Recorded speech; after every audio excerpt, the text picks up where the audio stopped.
सावित्रीबाई फुले का जीवन परिचय। सावित्रीबाई फुले का जन्म 3 जनवरी 1831 को महाराष्ट्र के सतारा जिले के नायगांव नामक गांव में हुआ था। वे एक साधारण किसान परिवार से थीं और उनके माता पिता का नाम लक्ष्मीबाई और खंडोजी नेवसे पाटिल था। सावित्रीबाई का बाल विवाह महात्मा ज्योतिराव फुले के साथ हुआ, जब वे केवल 9 वर्ष की थीं और ज्योतिराव 13 वर्ष के थे। शादी के बाद ही उनका जीवन एक नए मोड़ पर आया, जिसने उन्हें भारतीय समाज की स्त्री शिक्षा और सामाजिक सुधारों की प्रमुख समर्थक बना दिया। सावित्रीबाई ने उस दौर में शिक्षा प्राप्त की जब महिलाओं को शिक्षा देना समाज में वर्जित था। उनके पति, ज्योतिराव फुले, जो स्वयं समाज सुधारक थे, ने सावित्रीबाई को शिक्षा दिलाने में महत्वपूर्ण भूमिका निभाई। ज्योतिराव ने खुद ही उन्हें शिक्षा देना शुरू किया और बाद में सावित्रीबाई पुणे के एक मिशनरी स्कूल में पढ़ने गईं, जहां उन्होंने औपचारिक शिक्षा प्राप्त की।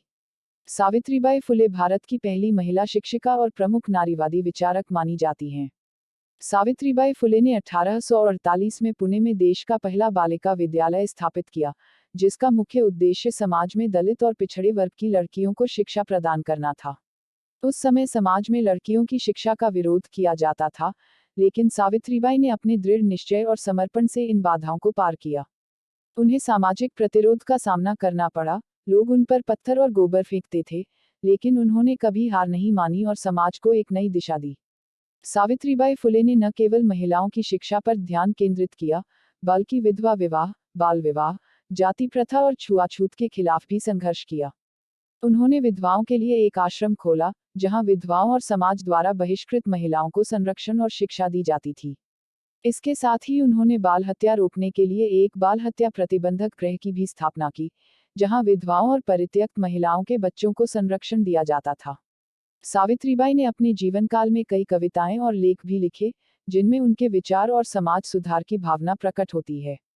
उनकी लिखी कविताएं समाज में जागरूकता फैलाने और महिलाओं को अपने अधिकारों के प्रति जागरूक करने का एक सशक्त माध्यम बनी। उनकी कविता संग्रह काव्य फुले और बावनकशी सुबोध रत्नाकर विशेष रूप से प्रसिद्ध हैं।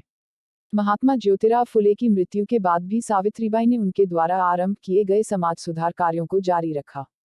उन्होंने सत्यशोधक समाज की गतिविधियों को आगे बढ़ाया और समाज में फैली बुराइयों को समाप्त करने का प्रयास किया।